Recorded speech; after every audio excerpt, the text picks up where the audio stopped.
Mateus capítulo 15 diz: Então chegaram ao pé de Jesus os escribas e fariseus de Jerusalém, dizendo: Por que transgridem os teus discípulos a tradição dos anciãos, pois não lavam as mãos quando comem pão? Ele, porém, respondendo, disse-lhes: Por que transgredis vós também o mandamento de Deus pela vossa tradição? Porque Deus ordenou, dizendo: Honra teu pai e tua mãe, e quem maldisser ao pai ou à mãe, que morra de morte. Mas vós dizeis: Qualquer que disser ao pai ou à mãe, é oferta ao Senhor. O que poderias aproveitar de mim? Esse não precisa honrar nem a seu pai, nem a sua mãe. E assim, invalidastes pela vossa tradição o mandamento de Deus. Hipócritas, bem profetizou Isaías a vosso respeito, dizendo: Este povo honra-me com os seus lábios, mas o seu coração está longe de mim. Mas em vão me adoram, ensinando doutrinas que são preceitos dos homens. E chamando a si a multidão, disse-lhes: Ouvi e entendei. O que contamina o homem não é o que entra na boca, mas o que sai da boca. Isso é o que contamina o homem. Então, acercando-se dele os seus discípulos, disseram-lhes: Sabes que os fariseus, ouvindo essas palavras, se escandalizaram? Ele, porém, respondendo, disse: Toda planta que meu Pai Celestial não plantou será arrancada. Deixai-os, são condutores cegos. Ora, se um cego guiar outro cego, ambos cairão na cova. Amém. Você pode sentar.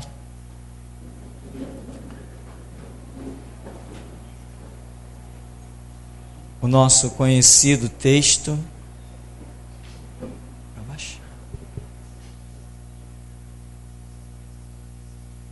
E a antiga tradição dos anciãos. O que me tem chamado a atenção, às vezes algumas coisas ficam martelando a minha mente. Na verdade, isso é um tema que já martela a minha mente há muitos anos. O seguinte tema: por que algumas pessoas conseguem facilmente enxergar o erro dos outros, mas não conseguem enxergar o seu próprio erro? E às vezes, até por que algumas pessoas classificam a atitude de outros como erro, sem perguntar a Deus, vamos falar no nosso caso, se realmente aquilo é um erro. Porque já falamos, já ensinamos, já provamos que o certo e o errado não é classificado pelo meu prumo, mas somente pelo prumo de Deus. Não sou eu que digo o que é certo e o que é errado. Essa autoridade não me foi dada dos altos céus. Eu não tenho autoridade para dizer se uma pessoa está certa ou errada, salvo se Deus me mostrar. Está aqui, A mais B igual a C, está errado. E se Ele me autorizar a falar sobre tal situação. Amém? Porque a Bíblia diz que há verdades que são para serem ditas e há verdades que não são para serem ditas. Cada um pode entender de formas diferentes. Mas o que nós vemos aqui, as pessoas chegaram até Jesus e vêm, como sempre, questionar, tentar. Quais os erros que poderiam acusar Jesus? Um erro é clássico: o erro de curar no sábado. Ora, mas eles não eram os que oravam de pé nas sinagogas? Eles não eram os que devoravam as casas das viúvas sob pretexto de longas orações? Eles não eram os tais que oravam e faziam, que tinham comunhão com Deus? Por que na hora que eles viram, está em transgressão, por que eles não foram consultar ao Senhor para saber se realmente era uma transgressão? Ou se Deus poderia, como é o caso, já ter mudado uma dispensação? Deus poderia estar trazendo algo novo sobre a nação, algo novo sobre as suas vidas, mas a tradição também fez com que os judeus olhassem para o unigênito do Pai, cheio de graça e formosura, e o chamassem apenas de pecador. Isso é muito grave. Chamar o Filho de Deus, o Santo, o Todo-Poderoso, o Senhor da Glória, chamá-lo de pecador, é blasfêmia demais, é absurdo. Mas a tradição é que fez com que eles dissessem: se esse homem fosse de Deus, não curaria no sábado. Não foi o peso da tradição? Nós o vimos no sábado curar um homem, vamos acusá-lo diante dos tribunais. Tradição, conceitos que os homens criam e não aceitam que seja mudado. Irmão, você pode ter um conceito muito bem fundamentado, profundamente enraizado, mas Deus é soberano, e se Ele quiser trazer algo novo, você é obrigado a arrancar o seu tão fundamentado conceito, com raiz e tudo, e jogar no lixo, senão você morre. Isso é sério, isso é muito sério. Por isso a oração está aí, ao alcance de todos. Os judeus tinham algo verdadeiro? Sim, verdadeiro. Fundamentado? Sim, fundamentado. Algo que pessoas transgrediram lá no passado, como o caso do sábado, e foram mortos por essa transgressão. Olha como as coisas acontecem diante dos olhos de Deus. O que antes era transgressão digna de morte, Deus vem de repente e aboliu. Mas a tradição, nos conceitos humanos, não aceitaram que Deus pudesse mudar coisas que há 1500 anos eles vinham vivendo. Lei dada a Moisés no Monte Sinai. Todo mundo sabia que aquela lei, a guarda do sábado, era uma verdade. Mas não estavam prontos a receber o quê? A novidade de Deus. Deus é o Senhor das regras. Ele hoje pode me dar uma regra e amanhã Ele pode me dar outra. Nunca haverá confronto entre as regras de Deus, mas uma pode perfeitamente substituir a outra. Ou não pode? Será que não é por isso que nós temos Antigo e Novo Testamento? Que uma regra substituiu a outra? Então, as pessoas, os seres humanos, nós, deixa eu me incluir aí, porque senão alguém pode pensar que eu estou sentado na cadeira da perfeição. Nós, seres humanos, temos muita facilidade de olhar o defeito dos outros, mas não somos capazes de parar diante de Deus com os joelhinhos dobrados e perguntar: Senhor, como é que vai minha vida? Senhor, me sonda aí, vê se há em mim algum caminho mau. Deus, me mostra aí onde estão os meus erros. Os meus erros não são os que os meus irmãos ou que os seres humanos apontam. Os meus erros são os que Deus me aponta. Deus, onde estão os meus erros? Porque se eu for atentar para o que me acusam, eu cavo um buraco e me sepulto. Tem séculos que eu não ouço ninguém me exaltar. Graças a Deus. Quando alguém exalta, não é que eu receba a exaltação não, mas eu ainda ouvi, ultimamente eu não tenho nem ouvido mais.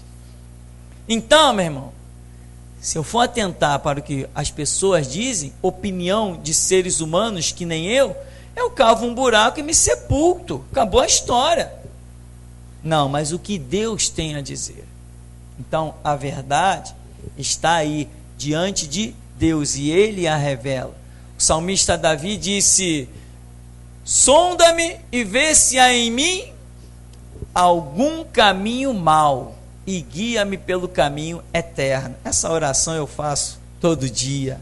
Por quê? Porque reconheço que sou pecador, reconheço que sou falho, reconheço que preciso de graça e misericórdia, reconheço que assim como Davi ficou cego por alguns instantes e adulterou e assassinou, eu também não estou impune.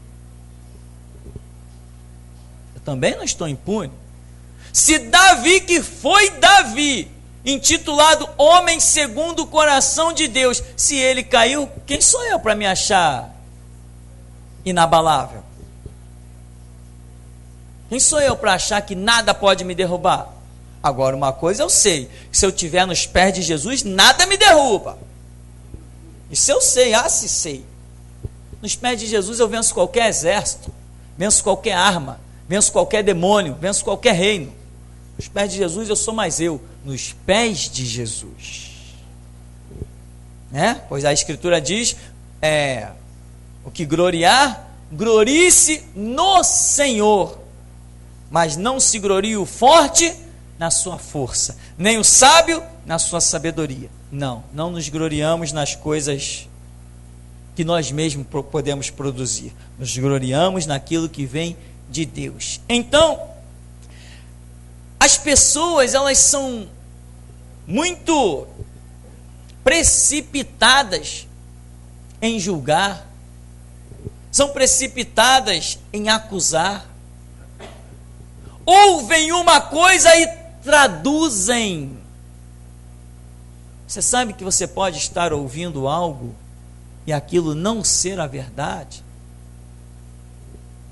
Você sabe que você pode ouvir uma frase da boca de um irmão, uma frase mal pontuada? Quem recebeu um e-mail aí falando sobre as vírgulas? Ninguém recebeu esse e-mail? Eu recebi, eu vou passar para todos os meus contatos. Eu achei interessantíssimo.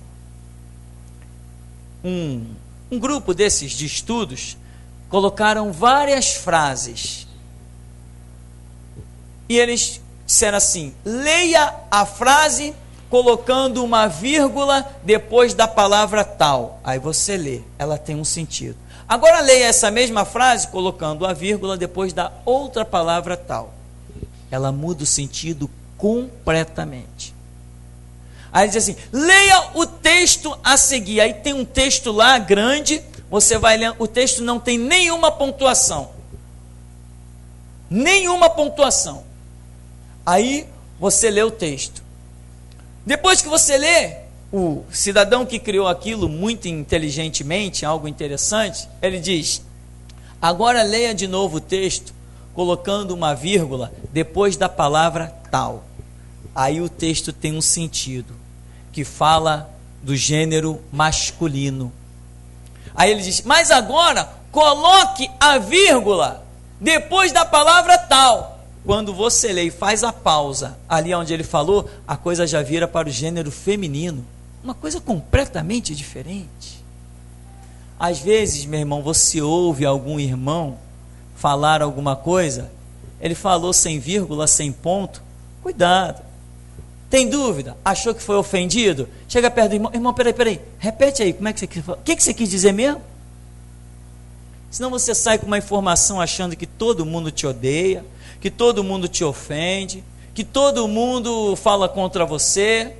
Você é o para-raio, você é o para-raio das maldições. Todo mundo é contra você. Tem que ter calma. Tem gente que é muito precipitada em condenar, em acusar. Não, irmão, aprenda a lição. Aprenda a lição. Homens de Deus no passado viram tudo errado. Jeremias viu tudo errado, ele cresceu vendo tudo errado naquela cidade.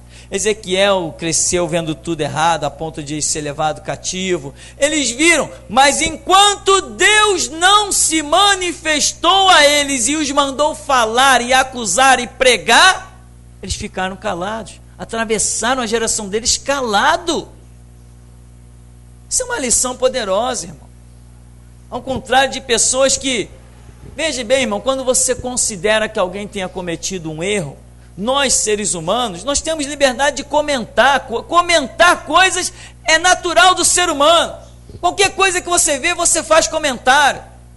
Alguém fala uma coisa, alguém tem uma atitude, você vê uma reportagem, lê algo no jornal, ouve uma música, a nossa cabeça não para, o nosso cérebro parece um ciclone. Nós temos direito e liberdade de comentar todas as coisas, mas quando você comenta sem humildade, se colocando em posição superior, aí você está cavando a sua cova. Aí você está cavando a própria cova. Nós temos direito de comentar. Poxa, acho que a irmã fulana vacilou, né? Cometeu um erro. Tá, é um comentário. Você acha? Tá, comentou. Tá conversando com alguém? Tá bom, conversou. Agora, fulana vacilou, né? Caramba, eu não vacilo. Eu sou o tal, eu sou o bom. Tá. O tal, o bom que eu conheço se chama Jesus Cristo, Filho de Deus. O resto, diz a Bíblia, eu, você, todos pecaram, destituídos estão da glória de Deus, e o salário do pecado é a morte. O dom gratuito de Deus é a vida eterna em Cristo Jesus. Então, irmão, muitas vezes, por conceitos que estão dentro de você, você acaba se transformando em alguém, sei lá, insensível, arrogante, prepotente, dono da verdade. Você passa a ser o fabricante da verdade. Esquece que a Escritura diz: conhecereis a verdade, e a verdade, ou seja, o que Deus olhou para nós e disse? Vocês não conhecem a verdade. Você pode conhecer algumas verdades e outras não. Você pode conhecer a verdade de alguém que pecou. Você pode conhecer a verdade de alguém que transgrediu. Você pode conhecer a verdade de alguém que vacilou, de alguém que pisou na bola. Mas você não conhece a verdade que levou aquela pessoa a transgredir. Só Deus conhece. E pensa que isso não é sério? Quantas vezes condenamos a atitude de pessoas, mas não conhecemos a raiz, a causa da atitude? Muitas vezes condenamos a atitude, mas Deus olha que a causa da atitude foi nobre. E aí, como é que fica?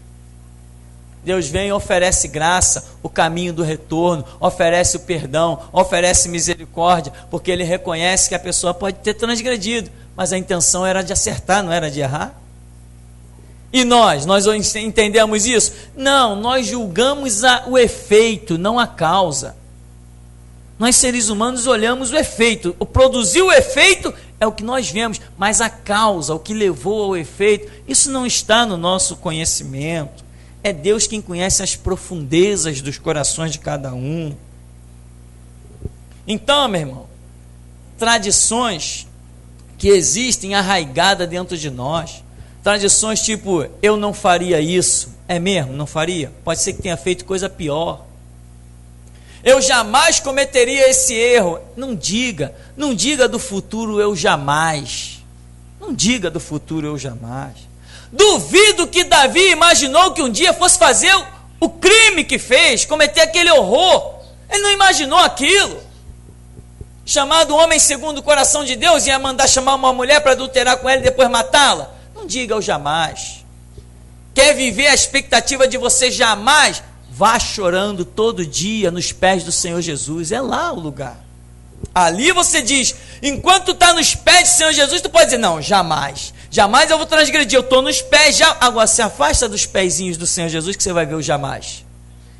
O jamais se torna a maior realidade nua e crua da sua vida. Aqui Jesus está falando para os escribas, a classe, né? Os escribas. Os fariseus, quer dizer, aqueles que se diziam os melhores, e à vista de muitos, eram os melhores. Mas Jesus está dizendo assim, eles vêm cobrando, teus discípulos estão transgredindo aí, estão lavando, estão comendo sem lavar as mãos. Jesus falou, peraí. Em outras palavras, Jesus poderia ter dito aqui, né, aquela parábola, né, por que você observa o argueiro no olho do teu irmão e não tira a trave que tem no teu? Essa parábola Jesus poderia ter jogado bem aqui, né? Ia caber perfeitamente, porque ele diz assim, peraí, vocês estão criticando eles porque comeram sem lavar as mãos? E no verso 3 ele, por que transgredis vós também o mandamento de Deus pela vossa tradição? Os discípulos estão comendo sem lavar as mãos. Eles estão quebrando uma tradição humana, porque Deus nunca disse para ninguém lavar as mãos antes de comer. Isso é um conceito nosso de higiene, não é mandamento de Deus. Aí Jesus diz assim, peraí, eles estão transgredindo isso, e vocês, por que vocês transgridem o pior, o mandamento de Deus? Irmão, é assim muitas vezes, estamos olhando o erro de todo mundo e não estamos vendo o nosso, que é muito pior. Isso não é cristianismo. Cristianismo não é eu enxergar o pecado do meu irmão, cristianismo é eu enxergar o meu pecado. Cristianismo não é eu ver as falhas dos outros, cristianismo é eu enxergar as minhas falhas. Isto é cristianismo. Cristianismo não é eu criticar os outros, cristianismo é eu criticar a mim mesmo. Isto é cristianismo. Cristianismo não é eu esperar o arrependimento do meu irmão, cristianismo é eu esperar o meu arrependimento. O efeito da palavra tem que ser sobre mim. Isto é cristianismo. Mas as pessoas têm uma facilidade de criticar, têm uma facilidade de um monte de coisa, sem a autorização de Deus. Meu irmão, se Deus te mandar atravessar a espada, atravessa em quem quer que seja. Mas se Deus não te mandou, calai-vos, aquietai-vos, sabei que eu sou Deus, diz a Escritura. Só que tem gente que não tem jeito. Vacilou. Não, fulano, está perdido, está arriscado. Deus falou? Se Deus falou e te autorizou a falar e me autorizou a falar, vamos falar. Mas se Deus não falou, meu irmão, até o sábio, até o louco, diz a Escritura, até o louco, quando se cala, passa por sábio. Deixa eu contar uma experiência. Eu passava por uma pessoa todos os dias. Todos os dias eu passava por essa pessoa. Passava. E ela nunca me deu nem bom dia. Eu passava por essa pessoa todos os dias. E olhando aquela pessoa com um semblante sério, uma postura, eu passava por ela todos os dias. Um dia essa pessoa veio bater na minha porta, veio pedir uma ferramenta. Até me assustei pela pessoa, mas dali surgiu uma boa amizade e tal. Que bom. Quando essa pessoa veio conversar comigo, não dizia coisa com coisa, era uma pessoa semi-analfabeta. Dava para se ver que é uma pessoa que, se duvidar, não sabia nem assinar o nome. Mas quando ela estava calada, que eu não a conhecia, que eu passava por ela, eu nunca poderia imaginar que aquela pessoa tinha todas aquelas dificuldades, não teve as oportunidades de estudar, como muitas vezes nós temos oportunidade de estudar. Nós que fomos criados em cidade grande, nós que hoje até o Estado obriga você a botar os filhos na escola. Mas nem todos, né? Eu estou falando de uma pessoa de certa idade, nem todos tiveram as mesmas oportunidades. Então, quando eu passava por essa pessoa, eu tinha uma visão completamente diferente. Quando eu conheci aquela pessoa na intimidade, eu passei a ter uma visão totalmente diferente da que eu tinha antes, e outra coisa foi acrescentada a mim.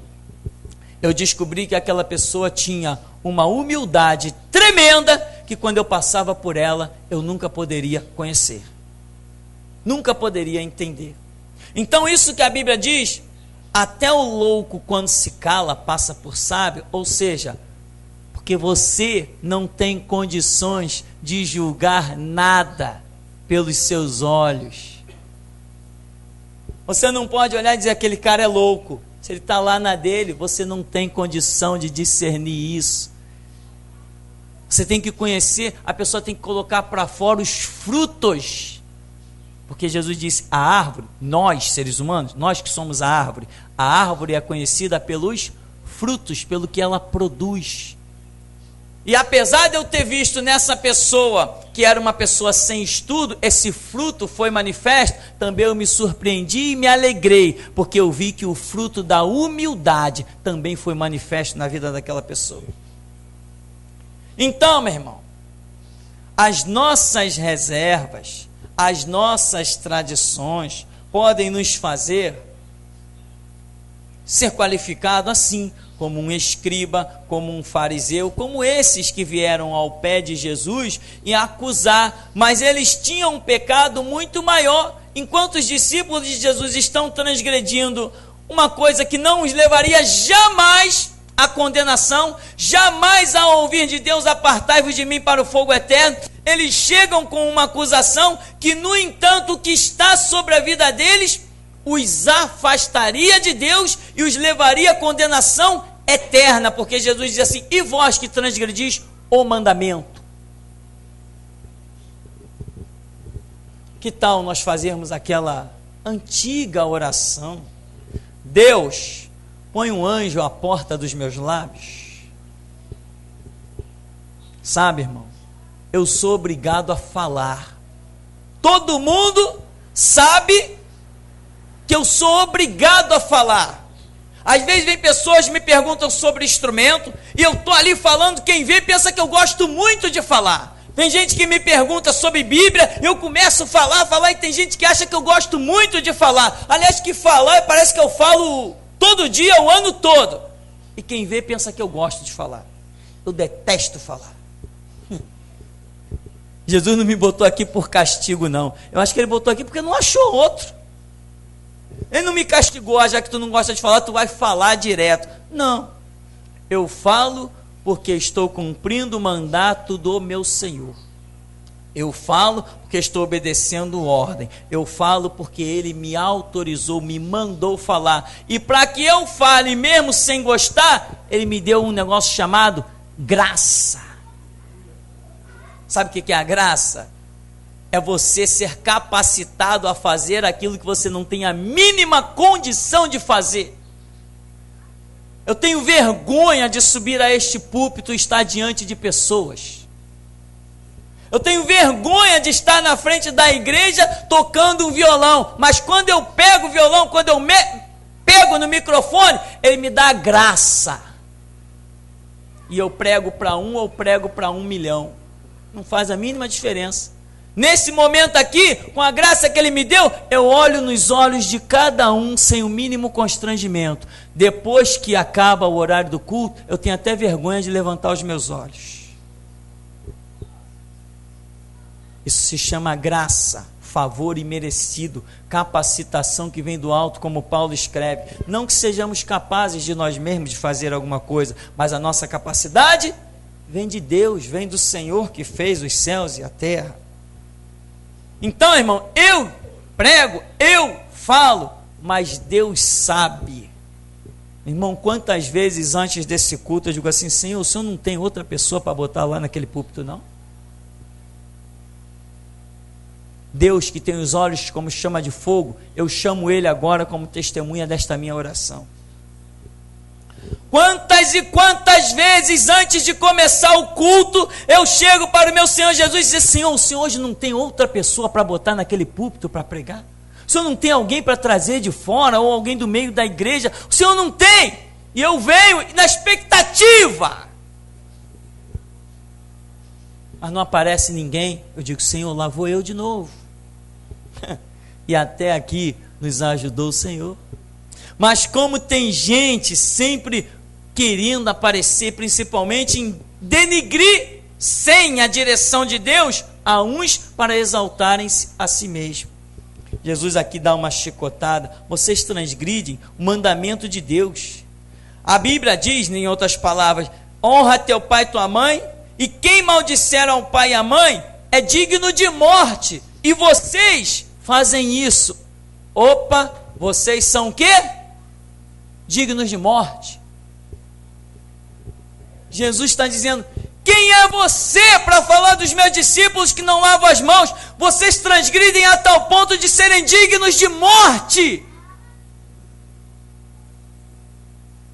Amém, meu irmão? Pessoas dignas de morte querem criticar os outros. Pessoas dignas de morte. Jesus está falando, o mandamento diz que morra de morte, mas vós dizeis: não, qualquer que maldisser o pai e a mãe é oferta ao Senhor. Olha a cabeça deles. Quem está falando é Jesus. Se é Jesus que está falando, para mim é a verdade, acabou a história.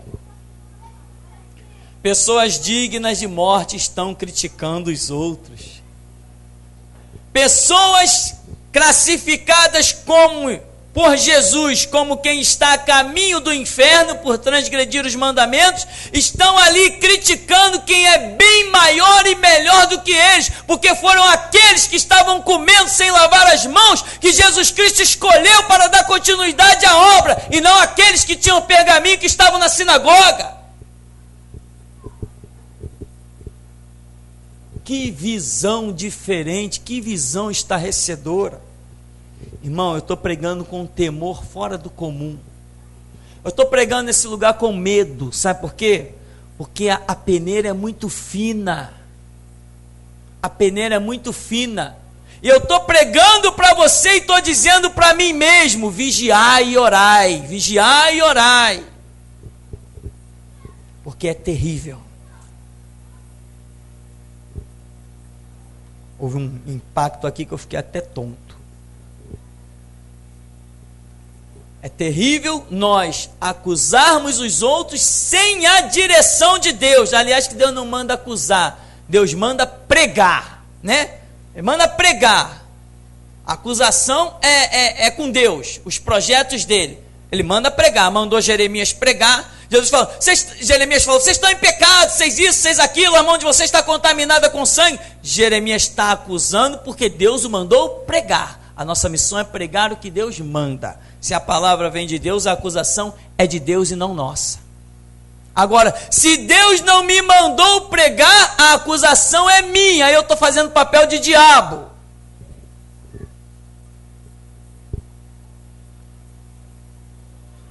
Jesus fala lá no verso 9. Ele já diz no verso 7, né? Hipócritas, bem profetizou Isaías a vosso respeito, dizendo: este povo honra-me com os seus lábios, mas o seu coração está longe de mim. Mas em vão me adoram, ensinando doutrinas que são preceitos dos homens. Em vão me adoram. Ora, então nós chegamos à conclusão que eles estavam fazendo o quê? Adorando. Ora, então quer dizer que alguém pode estar adorando a Deus, mas em vão? Que tristeza, que frustração, que decepção. Como que se adora a Deus? Louvando, orando, pregando, dobrando os joelhos, colocando o rosto em pó, fazendo muitas coisas, se louva e engrandece a Deus. Deus está dizendo, tudo isso em vão. Mas dentro da cabeça da pessoa, não, eu estou aqui, de joelho dobrado. Ah, lembra da parábola que Jesus contou? 2 homens subiu ao templo, e um disse assim: Senhor, graças te dou. Por quê? Está vendo aquele lá? Eu não sou como ele. Senhor, graças te dou porque eu não sou como esse publicano, como esse pecador aí não. Aí ele é legalista, né? Eu dou o dízimo, ou seja, eu te compro. Para começar, vamos falar de uma coisa, Deus. Eu te compro, eu dou o dízimo de tudo quanto eu tenho. Eu nunca vi ninguém dar o dízimo do valor da sua saúde. Já viu? Não, né? Eu nunca vi ninguém dar o dízimo do valor das forças que Deus nos dá para atravessar cada dia, cada manhã. Eu nunca vi ninguém dar esse dízimo. Porque não tem como. Isso é graça. E graça de Deus, favor imerecido, não se paga. Senhor, eu não sou como esse publicano, esse pecador aí. Eu dou o dízimo de tudo quanto eu ganho. Eu jejuo 3 vezes, eu faço, eu aconteço. Eu sou o tal. E levantava a cabeça e batia no peito. Foi a parábola que Jesus contou. Aí tem o outro que Jesus diz assim, mas o outro, o tal, o acusado, aquele acusado, eu não sou como esse pecador, não. Mas o pecador, Jesus, aquele pecador, não teve nem coragem de erguer os olhos. Olhou para o chão e disse, Senhor, tem misericórdia de mim, pecador. Jesus falou, basta. Quem desceu justificado? Quem é que foi reconhecido por Deus? Quem recebeu a graça de Deus? Quem recebeu o favor? Então são as ilustrações. Tem gente que está adorando Deus. Eu dou o dízimo, eu jejuo 3 vezes, e tudo quanto eu ganho, eu tiro a parte que é do Senhor, eu faço, eu aconteço, eu vou à igreja louvar, eu participo de todos os trabalhos da igreja. Se é oração, eu estou lá, se é coral, eu estou lá, se é culto, eu estou lá, o que for, eu estou lá participando. Aí Jesus vem e diz assim: vocês fazem tudo, mas em vão me adoram, ensinando doutrinas que são preceitos dos homens. Ou seja, o que está dentro, doutrina é aquilo que está dentro de nós, é aquele conjunto de regras que nós determinamos servir. Jesus está falando, as doutrinas que estão dentro de vocês, os preceitos de homens. Então a adoração de vocês é vã, mas quem olha de fora muitas vezes acha que a adoração é correta, é verdadeira. Quantas organizações tem por aí que, se você passar na porta, guitarra, contrabaixo, bateria, enfim, aquela orquestra maravilhosa, afinadíssima, gente paga profissional cantor para lá arrastar a multidão, aí você passa a ver aquela multidão cantando, Hosana, Maranata, a hora vem, Senhor Jesus, aleluia, tudo aquilo. Quem olha assim, caramba, o povo ali está louvando a Deus, e Deus pode estar dizendo assim, estão louvando em vão. Os preceitos que estão nos corações deles não são os mesmos que meu pai gostaria de plantar. Amém, meu irmão? O que vemos então? Conceitos que podem estar dentro de nós como verdadeiros, mas que diante dos olhos de Deus são inúteis. Então, muito cuidado na hora de apontar. Cuidado com as guerras e as contendas espirituais, porque a Escritura diz, aonde há contenda, Deus não opera. Você não leu o versículo? Esqueceu dele? A Escritura não diz, aonde há contenda, Deus não opera. Então não faça uma oração de contenda, porque não existe Deus nisso aí. Não vá ler a Bíblia dizendo, eu tenho que ler a Bíblia para ser mais sábio que o fulano, beltrano ou cicrano. Isso é contenda. Você vai ler a Bíblia como se fosse um livro qualquer, de matemática, de química, não vai receber nada do Senhor. Deus só habita em tabernáculo purificado. Deus só se assenta em trono santo, que é o nosso coração. Se na sua vida, se você está orando por contenda, está orando para dar resposta não sei a quem, sabe? Está orando para provocar. Se você está lendo a Bíblia para se tornar melhor do que alguém, não, nada disso, isso é contenda, Deus não opera. A tua oração tem que ser dada a Deus. Orações são dirigidas a Deus. Se a tua intenção da tua oração é atingir horizontalmente, você está perdido. Oração se atinge verticalmente. Você está perdido. Olha o conceito que você quer implantar. E se você quer ler a Bíblia para ser melhor do que outra pessoa, também está perdendo seu tempo. O conceito bíblico você apresenta, a Bíblia diz, apresentai-os perante Deus, como obreiro aprovado, que não tem do que se envergonhar e maneja bem a palavra da verdade. Se apresenta a Deus. Se você quer conhecimento bíblico para dizer que é melhor do que alguém, está perdido. Deus não anda nessa contenda. Deus não está nesses conceitos evasivos, nesses preceitos de homens. Enfim, resumindo grosseiramente, nesta palhaçada. Quer vitória?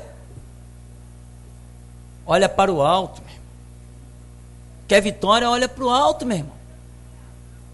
O Deus que deu graça a Pedro, Paulo, Tiago, João, é o mesmo que está em nosso meio todo dia, lutando para nos fazer vencedor, guerreando. Meu irmão, enquanto nós estamos pregando, tem anjos espalhados nesse lugar, à torta e à direita, subindo, descendo na porta lá em cima. Tem anjo para tudo que é lado. Demônio aqui não entra, aqui só tem Deus. Se agarra nas orlas das vestes de Deus. Não perca tempo, irmão. Não perca tempo com besteira. Preceitos de homens, ou seja, teus próprios preceitos. Os teus próprios preceitos nunca foram nem jamais serão o bastante para te colocar no reino de Deus. Aquelas pessoas malucas que dizem assim: eu sirvo a Deus da minha maneira, eu tenho a minha opinião, Jesus me chamou para trocar a minha opinião pela dele. Isso se chama conversão. Eu sou melhor, eu sou bom, todo mundo me odeia. Por quê? Porque eu sou melhor, eu sou bom, cara. Não. Ninguém gosta de mim. Por quê? Porque eu sou melhor, eu sou bom. É mesmo? Toda vez que eu olho no espelho eu digo: eu sou melhor, eu sou bom. E toda vez que eu oro, o que eu ouço? Lixo. Quem se acha o melhor e se acha o bom, meu irmão, fora de um propósito, um mover espiritual, quem se acha com preceitos humanos, é lixo. Claro que é lixo. Sempre foi, sempre será. Então Jesus está dizendo, para nós concluirmos: por que transgredis vós também o mandamento de Deus? Isso aqui é uma chicotada que não tem mais tamanho. Eles vêm acusar os discípulos de um erro que não pode ser pecado. Eles mesmos dizem: porque transgridem os teus discípulos a tradição de quem? De Deus? Não, porque transgridem os teus discípulos a tradição dos anciãos, dos homens. Homem não dita lei para homem. Lei para homem procede de Deus. Eles acusam homens de terem transgredido leis de homens. Jesus vem e diz assim: pior vocês que transgridem lei de Deus. Esses que transgridem lei de homens não vão para o inferno, mas vocês que transgridem lei de Deus, vai para o inferno. Para terminarmos, não vamos ser tão precipitados em julgar, em apontar, em condenar. Não vamos ser precipitados. Quem faz justiça é Deus. Não vamos sempre nos achar, como eu diria, injustiçados. Não. Eu nunca sou injustiçado, porque quem faz por mim justiça é Deus. Nunca sou injustiçado. Ora, não me jogaram dentro de uma cadeia? Cadê a injustiça? Aonde estão minhas vestes marcadas de injustiça? Deus fez justiça por mim. Deus mostrou como eu sou diferente e especial para Ele. Ele me colocou no nível dos apóstolos. Ele me colocou no nível do seu próprio filho, sofrendo cadeias e algemas. Ninguém faz injustiça comigo, porque o Deus da justiça peleja por mim. Ou será que eu vou negar a eficácia do seu poder? E vou negar, como todo mundo pode ver, que até aqui nos ajudou o Senhor? Então, meu irmão, não se ache o pobre coitadinho, o injustiçado, não sei lá o que, essas besteiradas todas que passam pela cabeça dos seres humanos, minha, sua. Não, nada disso. Quando eu vejo que alguém está tentando me atingir, eu apenas lembro: acima das nuvens reina o Senhor. Quando eu vejo que alguém quer me denigrir, eu digo assim: ninguém pode tirar o meu quinhão, meu galardão está nas mãos de Jesus Cristo. Eu sou inabalável. Por quê? Porque a minha confiança está em Deus. E a Escritura diz que os que confiam no Senhor renovarão as suas forças. A Escritura diz que, Naum 1:7, como é que diz lá? Me fugiu da memória? O Senhor é bom, uma fortaleza no dia da angústia, e conhece os que nele confiam. Pode vir a angústia sobre a minha vida, mas eu sou conhecido do Senhor pela confiança. E a Escritura diz: muitas são as aflições dos justos, mas de todas os livra o Senhor. Nós servimos um Deus vivo, meu irmão. O Deus que vence exércitos, o Deus que derruba muralhas, o Deus que abre mares, o Deus que sustenta no deserto. Nós cultuamos um Deus vivo. Temos que andar com Ele, esquecer o resto. Tudo, quando se olha para a luz de Jesus Cristo, todas as outras luzes se tornam trevas. Quando se olha para o caminho que é Cristo, todos os outros caminhos não passam de pedras espalhadas. Nós temos que ter a visão correta. Só resta ter a visão correta. Se tenho a visão correta, acabou a história. Afinal de contas, sempre declararemos Ebenezer, que quer dizer, até aqui nos ajudou o Senhor. Amém. Vamos ficar por aqui em nome de Jesus.